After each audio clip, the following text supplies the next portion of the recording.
This is CBC Here and Now.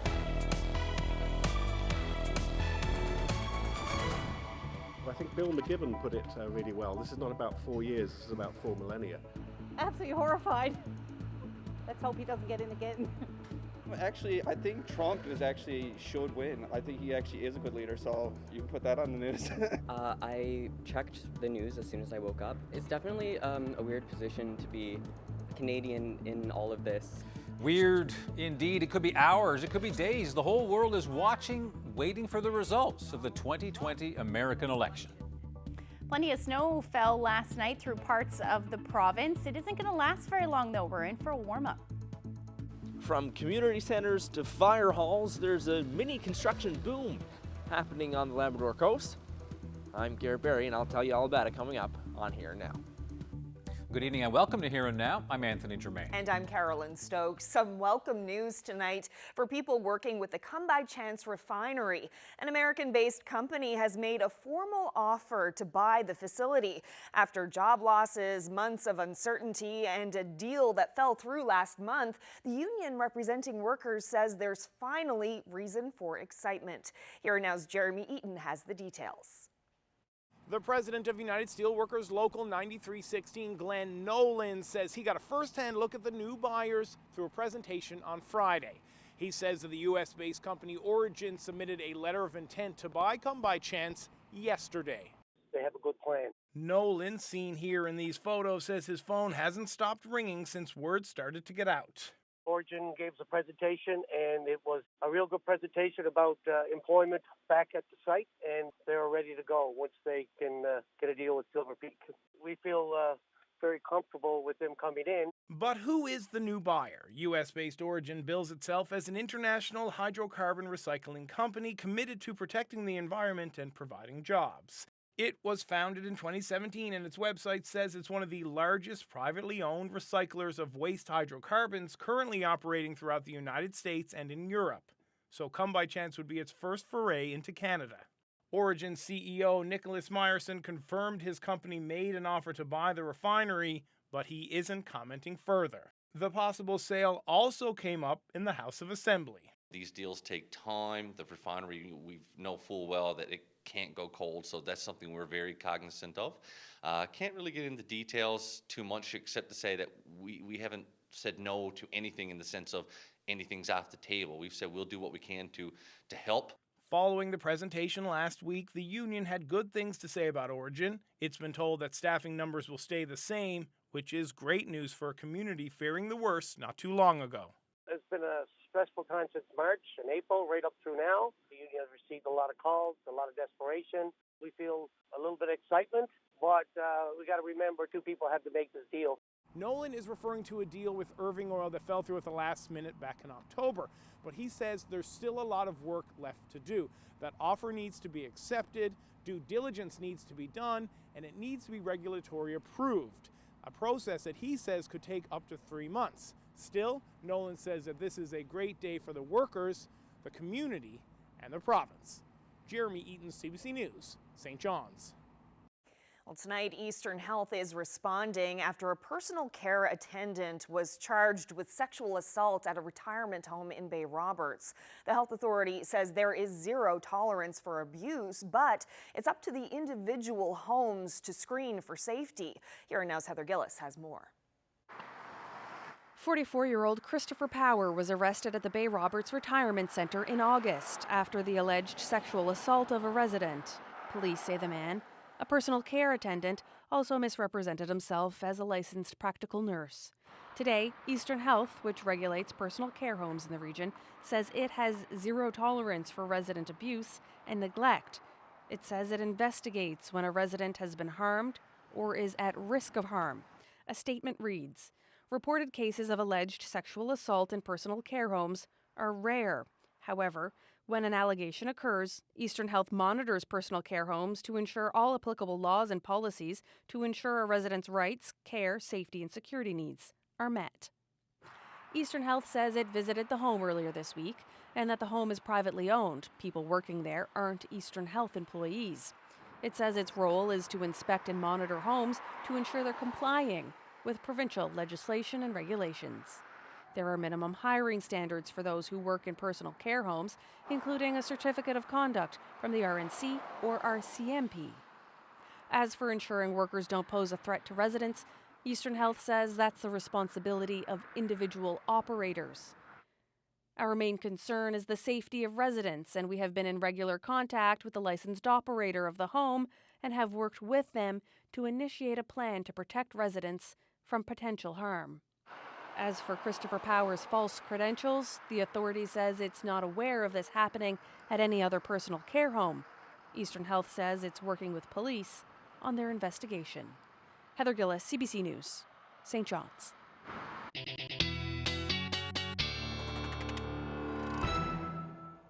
Well, this was the scene in Gander this morning. Very much a winter wonderland. The biggest snowfall so far this winter, and if you hadn't tested out that snowblower this season, you certainly got a workout. But after that snow ended this morning, it turned into a pretty nice day, so not too bad for clearing that out.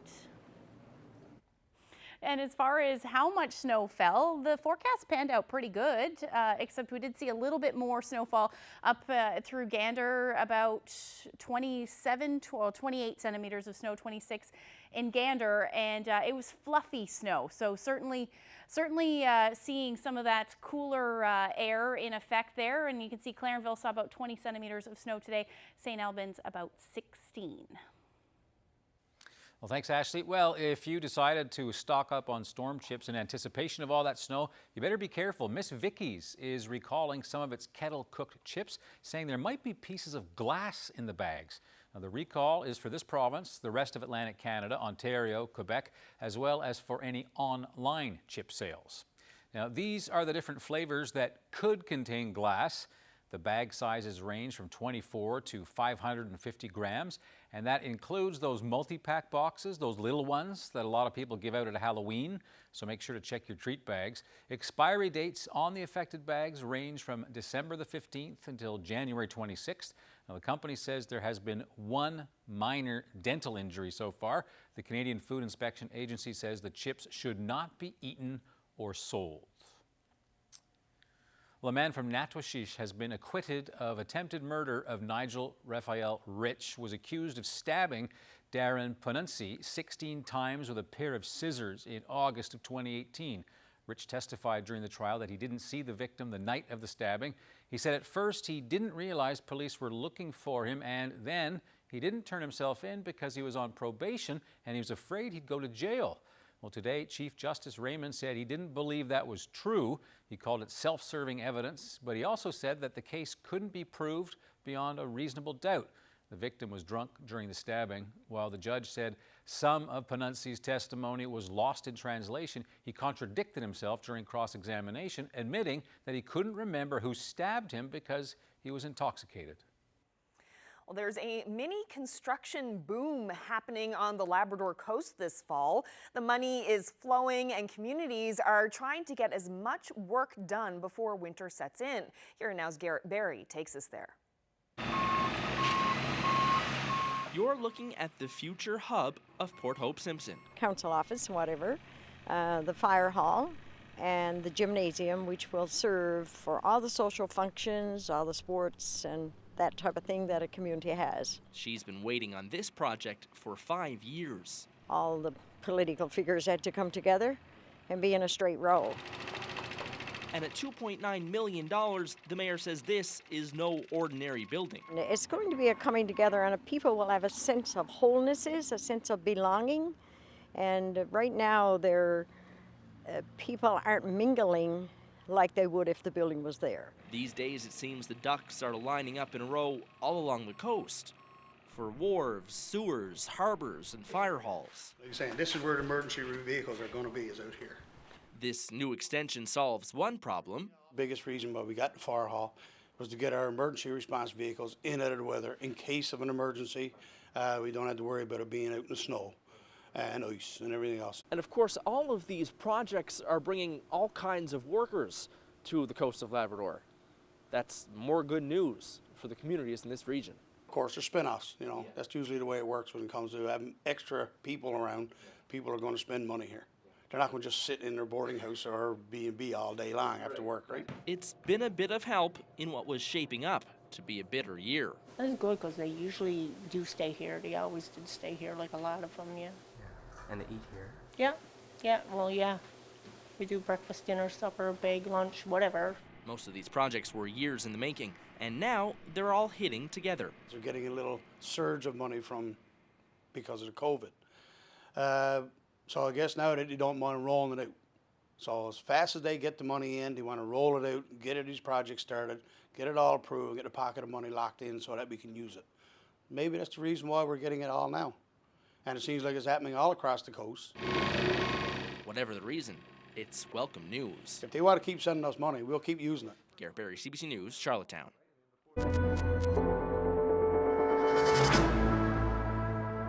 There is one new case of COVID-19 to report tonight. This time, it's a man in his 50s who returned to central Newfoundland from Alberta. Now, one of the measures health officials recommend to keep the virus from spreading is non-medical masks. But the advice on the type of mask you should wear is changing. Here and Now's Peter Cowan is live with the details. So, Peter, what's this new guidance? Carolyn, most people have been wearing masks like this one that have two different fabrics sewn together, but Canada's Chief Medical Officer of Health, Dr. Teresa Tam, says there is a better option, masks with 3 layers. Either it's a disposable insert that goes inside the mask, or it can be a mask that has a built-in 3rd layer. Well, at today's briefing, the Chief Medical Officer of Health in this province, Dr. Janice Fitzgerald, agreed with that advice that 3-ply masks are best. Right now, masks are mandatory in public spaces like grocery stores, and that's a big change from the start of the pandemic when health officials said masks weren't required. But officials insist what they're doing is exactly what they promised, changing their recommendations based on the latest and best science. It's going to change, and I appreciate people's frustration with that. I think that's felt everywhere, but this is what we have to do to stay ahead of this virus. And I think for those people who would argue that because we've had to change our mind, that sometimes suggests to them that we don't know our mind, I think that's a false assumption, and it's unfair to the staff in public health who have done their level best to advise us of the best way to cope with COVID on this day rather than 3 days ago. And quite frankly, I wouldn't be at all surprised if in another few weeks or few months there are further new recommendations that come out. So what should you do with masks like this one that are 2-ply? Well, Dr. Janice Fitzgerald says don't throw them out. You can keep using them, but when it comes time to buying new ones, she's encouraging you to look at the 3-ply options. Anthony? Thanks, Peter. That's Peter Cowan reporting live from our newsroom. You may have stayed up late and had your fill of U.S. politics, but you'll have a tough time not hearing about the American election today and probably for quite some time. With votes still coming in and the possibility of an extraordinarily close result, reporter Adam Walsh spoke with a professor of international relations about why people across the world are glued to their screens and why Republicans may have the upper hand. So when I woke up this morning, I look at my phone, and here's what the New York Times said. Television news networks spent a demanding election night reporting state-by-state results. Then President Trump got involved. And he came out with some claims of victory and everything else. What are your thoughts on just that aspect? Yeah, he's setting up the narrative for whatever the result is, whether this becomes a great win or whether it becomes a discussion of voter fraud and how it was stolen from him. So he's doing what he said he was going to do. How interesting is this one compared to some of the other ones you've sat through? Like back in 2000 and other elections you've watched? I think this one's, I know a lot of people have been saying this, and people always say this, this is a key election. But I think Bill McGibbon put it really well. This is not about 4 years, this is about 4 millennia. This is a key election because we're also facing a whole series of other crises. Coronavirus, economic problems, but also climate change. And there's a lot of states, India, Australia, Brazil, that are kind of sitting on their hands waiting to see whether or not they should jump on energy transition, and they're waiting on the US election. You touched on the coronavirus, and Trump's gotten a lot of flack for his handling or mishandling or not handling of the pandemic. You mentioned some people are kind of surprised with Trump's the results, the turnout for him. Where's your head at with that? Well, it's deeply polarized, and people have constructed completely different narratives for themselves to justify their support. And this is on both sides. So we do have a situation of a deeply polarized electorate, and the question always was, can you get your vote out? Not whether you can change people's minds, but can you get your vote out? And it seems like Trump has probably done that. Yeah, because it's like we were talking about before the hit started, we were talking about that 40%. He's got that kind of like a 40% ceiling for support base for Republicans there, and that's it. But if you get more of that support base out than the Democrats, then yeah, the there you go. electoral system is skewed to the Republicans. I mean, we see this also in the Senate. Looks like the Democrats may not get the Senate, but they kind of have to win by a landslide to be able to gain the Senate, because of the Electoral College and because of gerrymandering, they also have problems with the presidency and with the House of Representatives as well. So yeah, the system is kind of stacked up against the Democrats. So what do people on the streets of St. John's make of the presidential election? Reporter Malone Mullen headed out this afternoon to conduct her very own poll. Oh, watched some of the election. Didn't stay up all night, but did watch some of it. How are you feeling? Absolutely horrified. I guess we all shouldn't be surprised. I mean, it happened 4 years ago, but still fingers crossed. But let's hope he doesn't get in again. So how are you feeling right now when there's no answer yet? Glad I live in Canada, and more than horrified than last night even. So we'll see how it all goes, but I'm glad I'm not in the States right now. I was kind of thinking that Trump would win it, and then I woke up this morning and Joe Biden had the lead, so I was kind of surprised to see that. I think Trump should win. I think he actually is a good leader, so you can put that on the news. Okay, why do you think that? Because I feel like he has good relations with the other leaders, and I feel like he's a good businessman. I feel like if people took the blinders off, they would realize that. I think the ideal outcome is Biden wins, just because I don't want another 4 years of Trump personally. And then the horrific outcome is that Trump gets another 4 years. A lot of his policies are against a lot of my friends. I have a lot of friends who are LGBTQ+ and that are POCs. So laws that are going to affect those people in the US are obviously going to affect people in Canada in some way. It's definitely a weird position to be Canadian in all of this, because so much of media is centered around US politics. I've been seeing the make sure to vote things on Instagram for months, and it's like, I can't really do that, but Canada kind of follows America in a lot of different ways. So I think it definitely affects us. It affects, trade, tariffs, all that stuff is definitely affected by American politics. So it's definitely something people need to keep up with. Well, a shift in the jet stream means that we're going to see some warmer air over the next few days. I'll have all those details in your full forecast coming up.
right, so before we get into the weather, a bit of a surprise for some folks in Labrador last night. People in Nactwashish, Postville, and Makkovik woke up to a pair of overnight earthquakes. The first happened around 3 o'clock this morning and the second around 5:30. Both measured about 4.6 in magnitude. People in the area say they could feel their houses move. Yeah, and according to Earthquakes Canada, pairs or groups of earthquakes aren't that uncommon, but it is a bit out of the ordinary to have it happen in northern Labrador, which generally has lower activity than other areas. But the region has had about 6 earthquakes since 1985. 4 of those have been in the past year, 2 in February, and then those 2 last night. So. Wow. Interesting, hey? Very interesting. Well, you were saying earlier that some warm air is on the way. I really like the sound of that. Yes, because of all that snow through parts of Central. Good thing is it's going to get a big dent in it as we head through the next couple of days. Let's take a look at the temperatures, though, today. Not very lovely. 8 degrees in St. John's, but that was overnight, hence why we saw all of that rain on the Avalon. And then those temperatures hovered around the 0-degree mark for most of the overnight and day today. For Gander, and then eventually those temperatures dropped into the afternoon. This is where we're sitting now, into the minus single digits, -2 in St. John's, -3 in Gander. Same thing for Corner Brook, and then we've got a temperature near -10 in Churchill Falls right now. And factor in that wind chill. If you've been outside at all, you'll notice that you definitely needed your winter jacket this afternoon. -9 in St. John's, feeling more like -9 in St. John's, -10 in Corner Brook. And it feels like -14 in Makkovik right now. Now we do have an area of high pressure. There's that low that moved off fairly fast, and then we saw some clearing in behind that, which was lovely for clearing the snow earlier today. If I zoom in a little bit, though, we do have those onshore flurries on the go, some snow squalls on the west coast. Other than that, not a whole lot happening tonight, but that will generally continue as we head through the next couple of hours as we continue to see that onshore flow. Not a whole lot happening up through Labrador either, maybe just a few flurries along the coast. And then that flurry activity making its way down through the southern portion of the island as we head into the early morning hours tomorrow. Other than that, that ridge of high pressure dominating, so partly to mostly cloudy skies will be the story. It will stay breezy, though. Might lose another degree for the metro area, -3 overnight tonight in St. John's. But again, with those brisk winds, there will be a wind chill. -7 in Grand Falls. Winds are overnight tonight, back down to -16 for Lab City. Not very strong winds. However, your wind chills will be significantly cooler than that. -11 in Happy Valley, Goose Bay, and -8 in Nain as your overnight low tonight. So tomorrow, first half of the day, it looks beautiful. We're going to see plenty of sunshine, that ridge of high pressure dominating, and temperatures will recover just a little bit, but our next area of low pressure will move in, and that one is going to bring the potential for some flurries up through Labrador.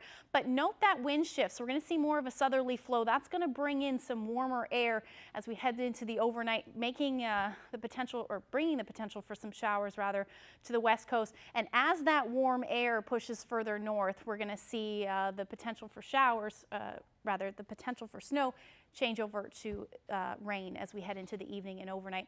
Eventually that will work its way across the island and then bring in those warmer temperatures.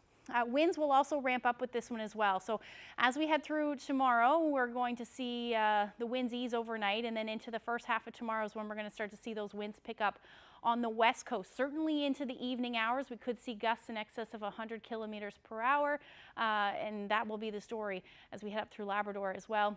And then winds be gusting anywhere from about 60 to as much as 70 kilometers per hour.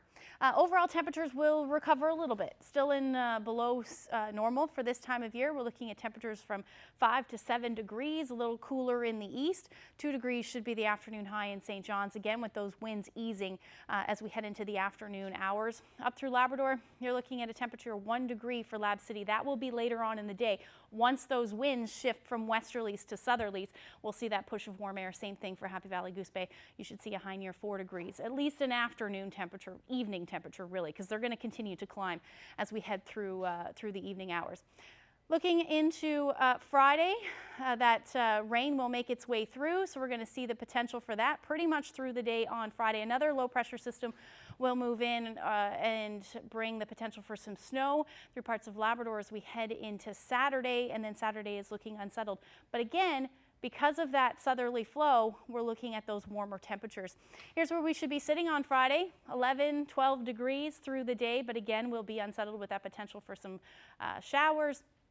Back down, hovering around the 0 degree mark for Happy Valley, Goose Bay. You'll note your temperatures will drop as we head into the afternoon. And then into Saturday, the warmer temperatures will stick around about 8 to 10 degrees, a little bit warmer in the east, hanging on to about 11 degrees in St. John's through the day.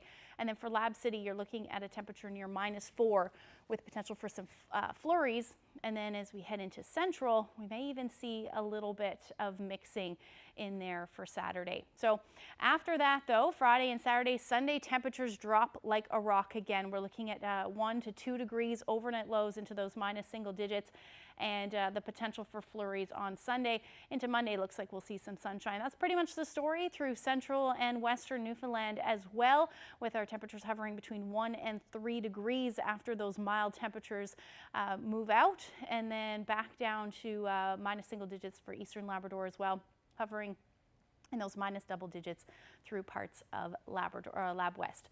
Wanted to share this shot, light dusting of snow in Chuff's Bight. Hopefully I said that right. Dion shared that photo with us. Thank you so much for that. And if you have any weather photos to share with us, send them to nlphotos@cbc.ca.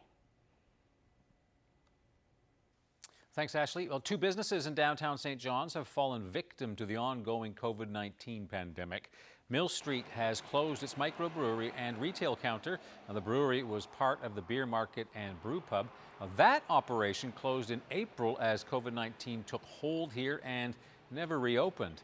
Labatt, which owns Mill Street, will continue to make certain types of Mill Street beer. And the other business we're talking about is the Starbucks on Water Street. That is also closing down for good. No word on what that means for other Starbucks franchises in the province. There's a sign on the door there that says the decision to close was made late last month, and it does list other Starbucks locations that are still open.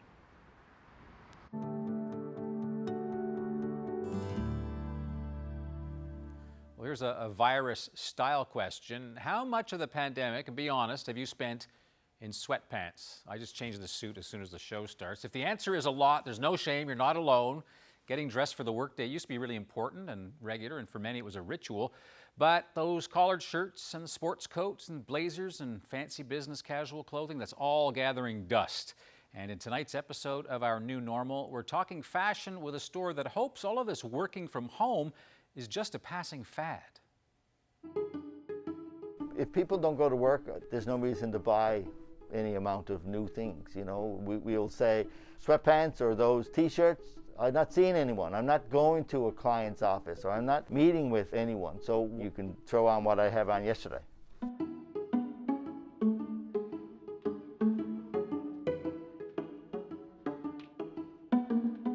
Hi, my name is John McCarthy. I'm the owner of Benjamin's Menswear on Water Street. We started about 30 years ago in the downtown, obviously very long-standing. We sell, obviously, suits and sports coats like I'm currently wearing, but we also sell lots of casual, which is that new business attire right now. When on the 19th or the 18th of March, they said that, you know, business had to shut down. It was quite a shock. We did have an online presence, but it never really transpired. Men aren't online shoppers, I don't find. You know, we like the touch and feel. We need the need. We need a shirt to going out or going to work. So we feel we don't have the need, then we don't need to buy it.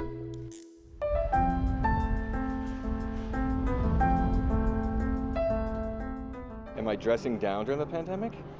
Overall, a little bit, yeah. I'm going to be at home working on my computer. I'm just going to dress in that very laid-back attire where people can only see me from this far up.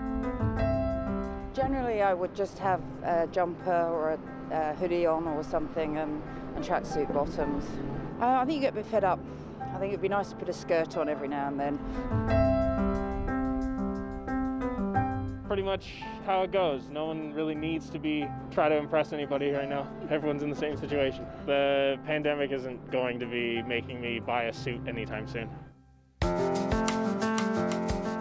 People who wear suits for 5 days a week would certainly see the value of a new suit per season. Whereas with COVID, people weren't interested. That's something that wasn't important to them. So for us, for our business, we really need people back to work. Clothing is more than what we put on our back. It is your image to the world. So yes, you know, if we lose the importance of clothing, then maybe we lose a little bit of feeling good. We need to have that positivity in this world of COVID, you know. We need to feel good about ourselves. And I think clothing does that. It certainly does it for me.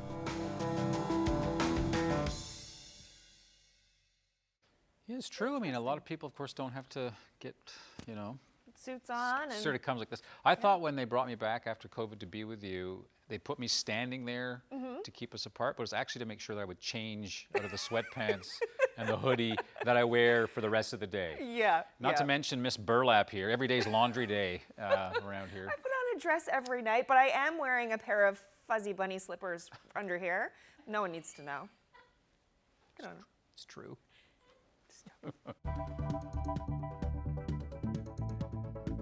A beautiful watch at this jewelry store in St. John's. Customers are coming here in considerable numbers, not for the watch, but to buy the poppy display behind it. And they're not allowed to get it. Stay tuned.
Newfoundland's French Shore.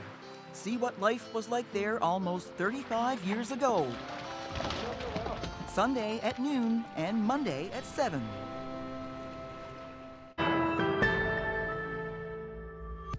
Well, some sad news now, particularly with Remembrance Day just a week to go. One of the province's few remaining veterans from the Second World War passed away this morning. Elmo Baird was originally from Twillingate and lived at Tiffany Village in St. John's. He celebrated his 100th birthday in March, and as everybody knows, that was at the height of the pandemic. It's a good age. Baird served 2 years with the Forester Unit and later joined the Royal Air Force as a mechanic serving throughout the Middle East. Now, we last heard from him in June when reporter Terry Roberts interviewed some of the 24 World War II veterans who are still with us. Now, during that chat, Baird told Terry how he'd like to be remembered. Oh, just a decent person, that's all. I did my duty. Are you proud of that? Yes, I am. Got nothing to regret.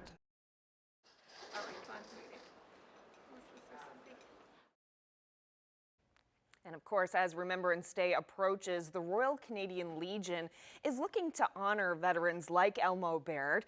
This year, the organization is concerned donations to its annual fundraiser will be down because of COVID.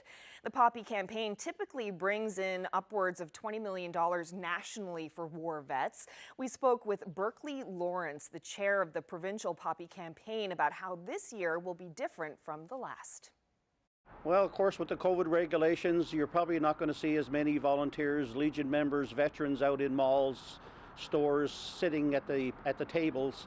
But you will still see the Poppy trays. Wherever you saw them last year, they'll be out again this year. Your local stores, so you can find a Poppy tray that you make your donation. You can go to the local Legions. There's 2 in town, in Mount Pearl and Kelligrews and Foxtrap, all close by. Just social distancing has to be maintained in the COVID regulations, so it's going to be much scaled back. Or you can go online and get a digital Poppy at the Legion's website, and you can purchase a digital Poppy you can use on your iPhone, on your emails, on your Twitter account. It'll be time-stamped. You make a donation on the 12th of November, it disappears. So there's several ways. I think we started 3 years ago with the digital Poppy. I think the first year we sold, there was about 250,000. And last year it was up again, and we're expected to be even bigger this year with COVID, of course. The remembrance ceremonies are going to be totally different again. No parades, no bands. The public is actually being encouraged not to go to the War Memorial at 11 o'clock, but to come later on during the day and pay their respects. So we prefer people to stay away from the crowds and follow the regulations. There will be a service down at the National War Memorial, up at the Field of Honor, as per normal, except it'll only be 3 or 4 people. It's very disheartening. As a grandson of a World War I veteran from the Newfoundland Regiment, you know, that's my day to remember my grandfather. So it's very disturbing that you can't do it, but you still pay your respects any way you can. 2 minutes of silence, wear a Poppy, and that's all we ask. This is a big fundraising campaign for the Legion. Do you expect that donations will be down this year because of COVID? Our expectations across the country and definitely across Newfoundland is that donations will be down from last year. We expect that with the COVID. On the bright side, we have more corporations who used to put poppies in their stores that are now coming on board and making corporate donations to the national campaign. So we're hoping at the end of the day they'll be balanced out. But yeah, we're expecting a much smaller donation this year. Over the years, the Poppy campaign has become more popular with our local citizens because of the Afghanistan war. I'm sure, you know, when I was in the military, when the Afghanistan war started, we were treated completely different than we were before the war started. People had a better appreciation for the Canadian soldier than before. So the Poppy campaign has really grown year by year by year since then. Unfortunately, this year, we don't know what's going to happen. And how much does the Legion rely on these donations? The Poppy Trust Fund is what we use to support veterans and their families. It is a trust fund, so our regulations are very, very strict. We could only use it for the purposes we collect it, support veterans and their families. So the roof can blow off my Legion, and I can have $50,000 in my Poppy fund. I can't use a penny of that to put the new roof on. But if a veteran loses his roof, we could take that money and fix his house for him. So it's very, very important to the Legion. Hopefully, we'll get enough to get us by. All right, well, thank you so much. You're surely welcome. Thank you for having us. And please, everybody, support the Legion, wear your poppy on Remembrance Day, and take time to remember our veterans. Well, it's November, so you're used to seeing poppies by now, but not necessarily poppies like these unless you've come here to Churchill Square and Diamond Design, and I'm joined by the owner now, Pat Thompson. So Pat, tell me about these poppies in this Rolex display. Yeah, interesting. So, you know, if you were traveling around the world right now, you'd probably notice that every Rolex dealer in the world has these in their window, and Rolex characteristically changes these displays out on a quarterly basis. And because of November this year, they've chosen these beautifully articulated poppies. And, you know, interestingly enough, I've had a number of people come in and talk about them. You know, people from the Legion have been in. I've had clients come in and ask whether they could purchase them, and of course they're not available for purchase, but I have to say they've done a wonderful job on these. All right, so you can't just decide, okay, hey, here's a business opportunity, let's negotiate and you can have one of these displays? Well, I suppose maybe if we were with every diamond or a lovely Rolex watch or something, but no, part and parcel, unfortunately they're not for sale. You can't sell them? No, I'm not allowed to sell them. I actually have to return to Rolex, I guess, as Christmas comes up. Is it normal to have people come in and say, hey, Mr. Thompson, I like the watch, but I'd rather buy the display? No, first time actually, yeah. It's usually the other way around, but no, by and large, these particular displays have created, I think, more attention maybe because of our affinity to the poppy than any ones that we've ever had before. And yeah, it's been kind of nice because I think they're really quite beautiful. Right. What do you think it is that people really like about them? Because there's a texture to them, right? Yeah, well, they're sort of 2D. I wouldn't, maybe not 3D, but at the same time they're sort of stylized rather than the traditional poppy look that we're used to. And I think that the way that they're very artistically put together, I think they look great. Right. And from a business point of view, are they actually getting people to take a look at, you know, this pretty high-end premium watches? How are sales? So, yeah, we were talking about that earlier. Yeah, sales have been very good. We're looking at the lack of travel has probably worked in our favor. People still need to celebrate special moments in their lives, anniversaries, birthdays, special anniversaries. I know our engagement business is still very strong, but certainly watches, diamond earrings for special moments. Yeah, no, it's been very good. Is that because people just aren't spending money? Because I think we've also heard a lot of Newfoundlanders and Labrador buying quads. Boats, the big boy toys, not to discriminate against women who like quads. No, but do you think people have, you know, a little more money to spend? Yeah, very interesting. Well, of course, yeah, quads. I know quads, jewelry. I think we're probably at the same pool of money, but maybe in our particular case, maybe you're not buying a quad to celebrate your anniversary, but in our particular case, the people who find their way to the jewelry store may have been in traveling on a cruise, they may be in Europe somewhere, but by and large now they don't see any ability to be back out traveling, so maybe beautiful pair of diamond earrings, maybe a Rolex or an Omega watch. Yeah. And it's worked over and over and over again. So I wouldn't think that our competitors are really other jewelry stores. It's always been travel. Right. It's fascinating to talk to you. I'm sure more people now are going to actually want to talk to you about trying to convince you to sell these after they see this. But Pat Thompson, thank you very much. Pleasure, Anthony.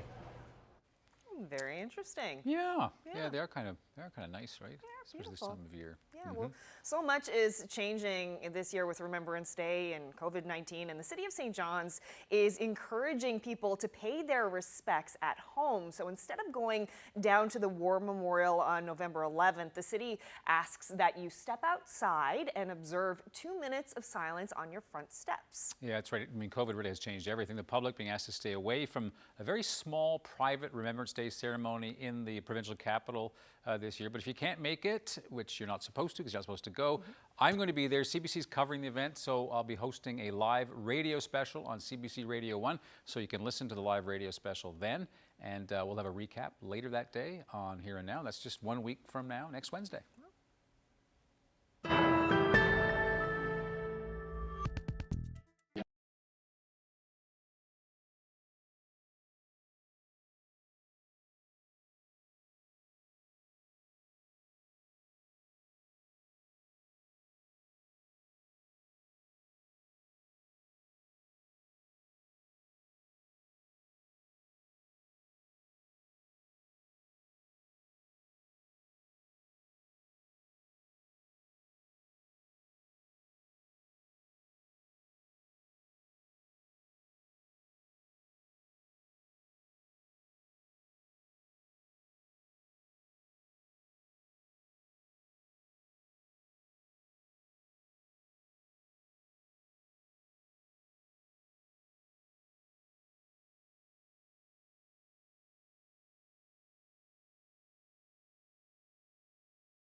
Well, still no clear winner in the U.S. presidential election. Things changing almost every 15 minutes now. Today, Joe Biden added Wisconsin and just very recently Michigan to his list of declared states, moving him several steps closer to the White House.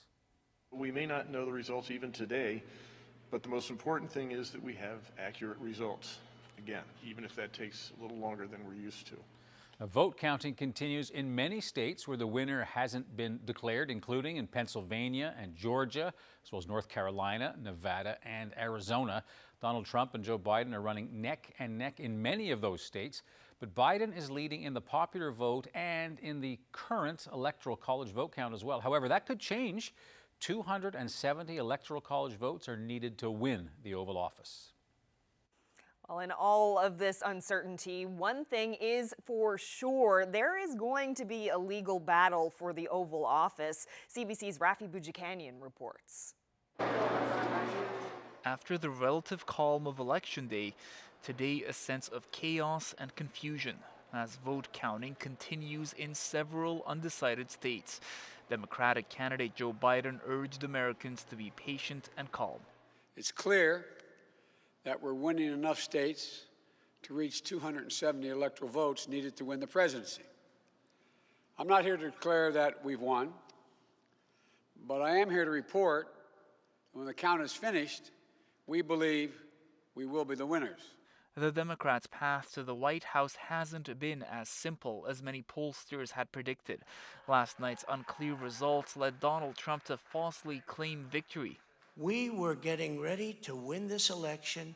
Frankly, we did win this election. We want all voting to stop.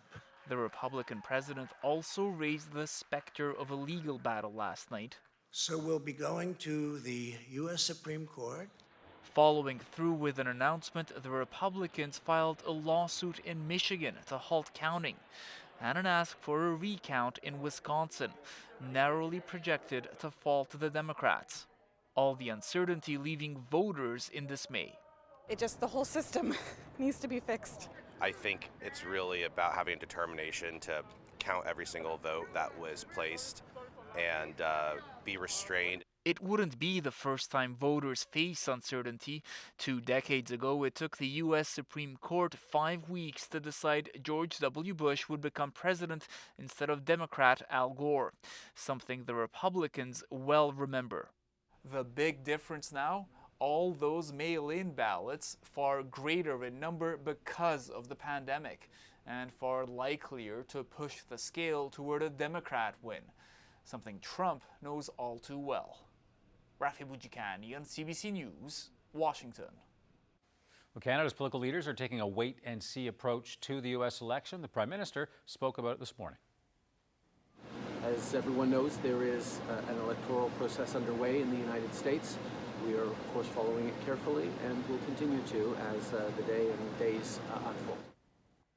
Well, we heard local reaction to the U.S. election earlier in the show. Now, here's a taste of what our American neighbors are saying. We are looking at diverging, completely opposite view of a society. As long as everybody voted and tried to make a difference, hopefully, we tried. Now to waiting for mail-in ballots, I just think it's a little fugazi, if you ask me. I'm from Nicaragua, from a socialist communist country, and we don't want that here. The future is, we don't know, so I just believe it's new for everybody, so we got to get used to it. It's all disappointing. Either party, any party, all parties, all people. As Americans, we ought to be bigger and better, but we're not. I was born and raised in Venezuela, so I know the horrors of socialism, and I don't want that for this country. It's important that we change the global trajectory, promoting peace and prosperity, improving our public relations in the United States abroad. This is the most important election of our lifetimes because there's so many things that will be decided in the next couple of years. It was great to see so many people turn out to vote, for sure. It looks like we have record numbers, right? But just the processes and the infighting and just the way this whole thing's going down. It's all one big show. They're on the same team. It's the younger class, the weak class, the poor class versus the rich people. It's not them and us. It's Donald Trump and Biden are together, and making us look silly. No matter who wins, we're still going to have to go to work tomorrow morning. We're still going to have to be together.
Hey, I'm Ramraj Shavendran, the co-host of the St. John's Morning Show. I want to let you know about a series we've been working on here at CBC NL. It's called NL in Color. I got a chance to sit down with folks that live right here in St. John's that don't always look and sound like the people around them. I'd be excited eating like mac and cheese and, and fish and brews. The need to belong is less important to me. People are gonna think that brown people don't know what a crosswalk is. They think you come from, I don't know where. We've already given them so much, how can they ask for more? I was absolutely floored. You can tune in right here on Here and Now, or on CBC Radio 1, or even online, cbc.ca/NL.